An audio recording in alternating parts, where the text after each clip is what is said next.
네, 알트시즌 인덱스 오늘자 47을 가리키고 있습니다. 아직 어리버리치고 있는데 사실 비트코인 도미넌스가 여전히 61% 수준의 자리를 하고 있기 때문에 뭐 알트들이 이렇게 또 지리하지만 어쨌든 힘이 빠져 있는 것도 어쩔 수 없다. 이렇게 조금 편안하게 바라보는 게 우리의 정신 건강에 좋지 않을까 생각됩니다.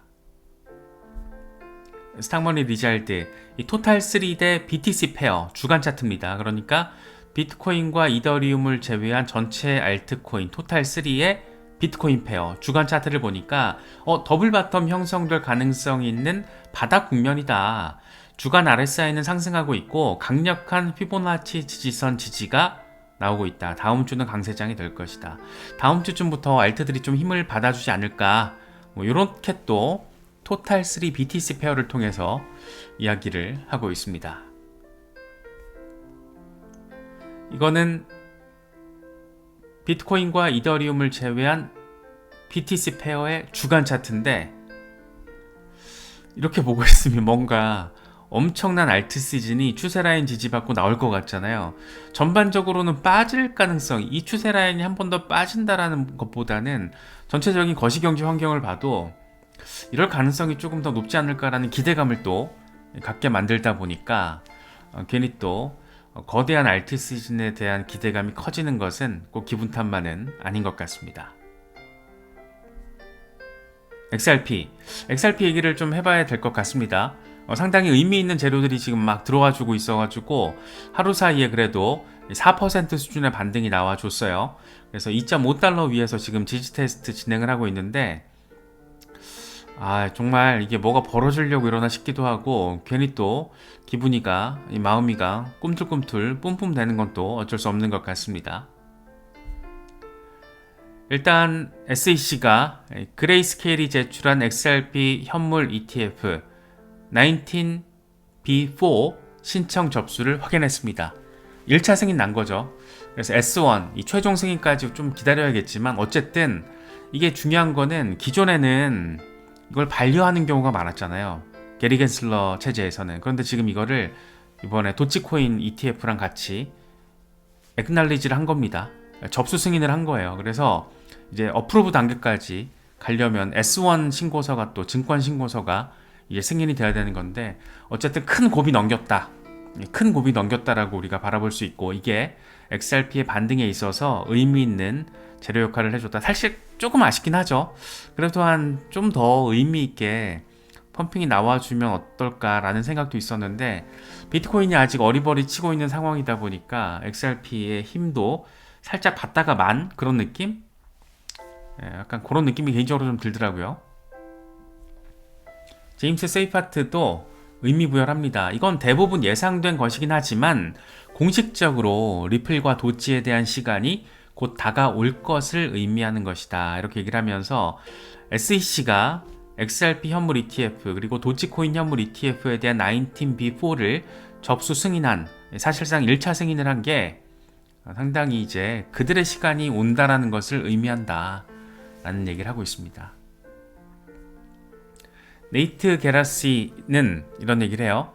SEC가 그레이스케일 XRP 현물 ETF 19B4 접수 승인을 했는데 이건 SEC 리플 사건에 대한 잠재적으로 큰 의미를 지니고 있는 것이다. 사실 이게 핵심이죠.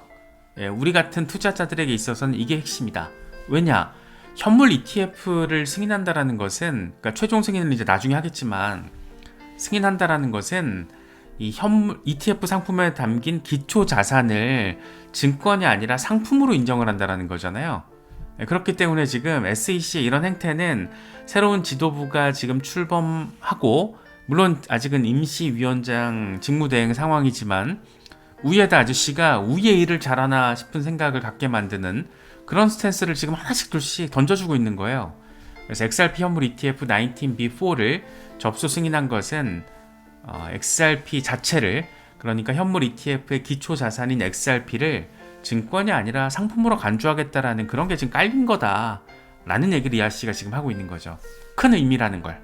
큰 의미가 이제 그런 의미라는 거죠. 그래서 이제 시간 문제다. 시간이 조금 잘 갔으면 좋겠다. 뭐 이런 생각이 듭니다. 이 와중에 법원이 바이낸스 SEC 소송 60일 소송 중단 요청을 허가했습니다. 그래서 SEC가 최근 출범한 암호화폐 태스크포스가 이 사건에 영향을 미칠 수 있다라면서 바이낸스 상대 소송 60일 일시 중단을 요청을 했고, 물론 바이낸스랑 같이 했죠. 이에 대해서 법원이 오케이 하면서 4월 14일까지 공동 현황 보고서를 제출해라, 이런 명령도 함께 제시했습니다. 근데 이때도 양측 요구하면 60일 더 추가할 수 있대요. 그렇기 때문에 새로운 위원장이 올 때까지 시간을 벌고, 그 사이에 암호화폐 태스크포스, 지금 헤스터 피어스가 위원장이잖아요. 그래서 암호화폐 태스크포스가 의미 있는 TF 결과를 제시하는 그런 시간벌이, 그러니까 뭔가 기준과 어떤 규범의 근거를 태스크포스가 이제 만들 텐데, 태스크포스가 지금 가장 우리의 최우선 과제라면서 밝혔던 게 그거잖아요. 증권성에 대한 기준을 마련해서 분류하겠다, 이런 건데 지금 법원에서도 오케이를 하고, 상식적인 얘기라는 거죠. 그래서 참 리플과 관련해서는 여러 가지 의미 있는 어떤 뽑아낼 수 있는 것들이 지금 나오고 있습니다.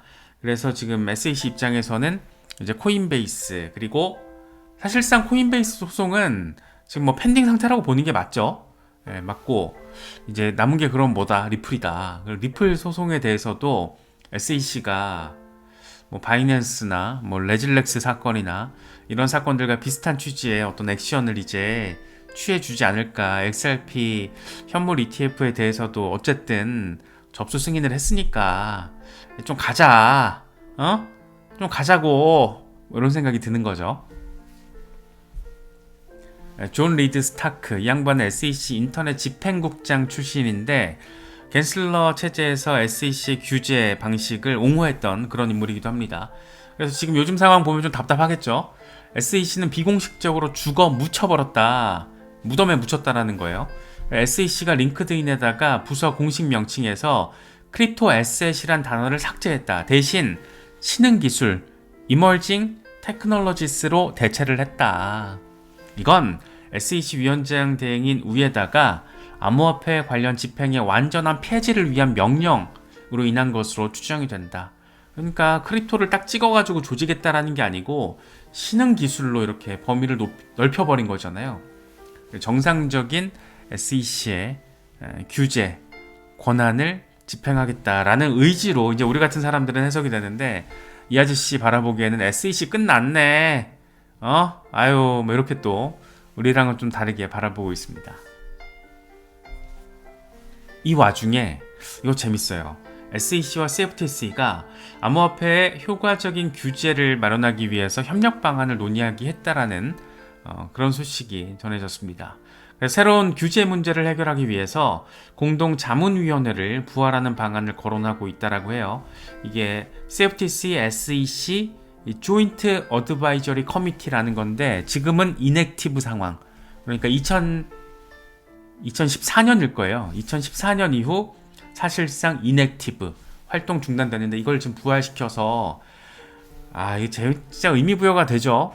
겐슬러 체제에서는 SEC가 CFTC와 규제권 밥그릇 다툼을 하면서 우리가 다 처먹을 거야 라는 게 SEC 입장이었잖아요. 근데 그게 아니라 같이 공동 자문위원회로 논의를 해서 증권인 거는 우리가 하고 상품인 건 니네가 하고 상식적인 선에서 기준점 만들자 라는 거 지금 얘기하는 거잖아요. 그런데 SEC에서는 이미 헤스터 피어스가 TF위원회를 통해서 규제 기준 마련에 지금 들어갔고, 그래서 뭔가 이렇게 앞뒤깎이가 딱딱 맞아 떨어지고 있다. 싹 다 리플 소송에는 긍정적인 재료다. 이렇게 생각하면 기분이가 좋아지는 건 또 어쩔 수 없는 것 같습니다. 이제 규제 판때기가 이렇게 설정됐다라는 게 이제 어제자로 다 판때기 설정이 끝났는데, SEC 위원장 폴 애킨슨, CFTC 위원장 오아우, 브라이언 퀸텐즈, OCC 통화감독청장 조나단 굴드, 셋 다 암호화폐 거의 이제 이 빠돌이들이잖아요. 암호화폐 빠돌이들. 여기다 재무장관까지 싹 다 친암호화폐적인 성향이기 때문에 이제 시간이 오고 있다, 뭐 이렇게도 바라보면 되지 않나라는 생각이 또 들기도 합니다. 어쨌든 긍정적이고 이전 정권에서는 생각하지 못했던 상황이 펼쳐지고 있기 때문에 조금 더 기대감이 커지는 것도 어쩔 수 없는 것 같습니다. 에그라 크립토 XRP 8시간 차트를 통해서 2.3달러 아래에서 마감되면 약세인데 2.6달러 이상에서 마감되면 강세야. 근데 지금 딱 요 가운데 껴있죠. 2.5달러. 그래서 여기 위로만 좀 더 올라서 주면은 2.85달러, 3.11달러 이런 걸 지금 단기적으로 기대해 볼 수 있지 않을까 생각됩니다. 그러면서 이런 얘기를 해요. XRP는 현재 추세선에서 강세와 모멘텀 모두 보여주며 채널 위에 확고하게 자리 잡고 있다. 일간 스토캐스틱 RSI는 임계치 20선 돌파 직전이다. 이건 잠재적으로 강세 신호다. 재료 하나만 빵하고 잘 들어와주면 뻥하고 날아갈 수 있는 그 기대감을 또 양반 이렇게 또 적극적으로 제시하고 있습니다. 이더리움 얘기도 해야겠죠. 정말 시장에서 가장 긍정적인 정서와 부정적인 정서가 극단적으로 대립하고 있는 게 지금 이더리움이 아닌가 싶어요. 다시 또 2600달러대에서 어리버리 치고 있는 그런 모습, 하루 사이 2%대 또 하락세를 또 보여주고 있습니다. 이더 BTC 월간 차트를 보면 또 엄청 예쁩니다. 몇 년에 걸친 하락세기, 역사상 최대 수준의 과매도, 이런 적이 없었어요. 이더리움 역사에서. 근데 지난번에 이 정도 비슷한 상황이 나왔을 때 포물선 랠리가 나왔고, 과연 역사가 또 반복될 수 있을 것인가, 이런 기대감을 또 제시하고 있습니다. 크립토 타이탄, 최근 이더리움에 대한 많은 논란으로 잡음에 휩쓸리기가 쉽다. 하지만 이더리움은 스마트 컨트랙트를 성공적으로 주류화시킨 최초의 블록체인이다. 디파이, NFT 등의 길을 닦았다. 하지만 여전히 여기에다가 가장 큰 개발자 커뮤니티까지 자랑하면서 끊임없는 혁신을 주도하고 있다. 최근에 등장하고 있는 어떤 그런 많은 논란들은 그냥 잡음 노이즈야 라면서 이더리움에 대한 어떤 신뢰를 또 이렇게 드러내고 있습니다. 참 재밌는 게 골드만삭스 같은 초대형 금융기관에서는 또 이더리움 ETF 사재기를 또 하고 있고, 블랙록과 피델리티 중심으로, 그래서 지난해 4분기 비트코인 현물 ETF 보유량도 114% 증가, 이더리움의 경우에는 2000% 증가. 이게 좀 재밌는 상황이에요. 개미들은 쫄아서 막 던지고 있고, 여기다가 참 지금 우리로 하여금 여러가지 생각을 갖게 만드는 게 월드 리버티 파이낸셜이 계속해서 이더리움을 매집하고 있다라는 겁니다. 그래서 이더리움 홀더들 입장에서는 이제 이더리움 펌핑 나올 때 됐다, 이런 얘기들 많이 나오고 있는데, 굉장히 극단적인 긍정적인 전망과 극단적인 부정적인 전망이 굉장히 첨예하게 지금 맞부딪히고 있다. 하지만 긍정적인 재료들이 참 많다. 다소 좀 어려운 상황이긴 한데 기대감이 또 생기는 건 또 어쩔 수 없는 것 같기도 하고 그렇습니다. 다소 아쉬운 흐름도 포착되고 있지만 시장 안팎에서 여러가지 긍정적인 재료들이 나왔거나 나올 대기를 하고 있거나 그런 상황이라는 점도 함께 체크하시면서 현명하고 전략적으로 시장 대응 잘 하실 수 있으면 좋겠습니다.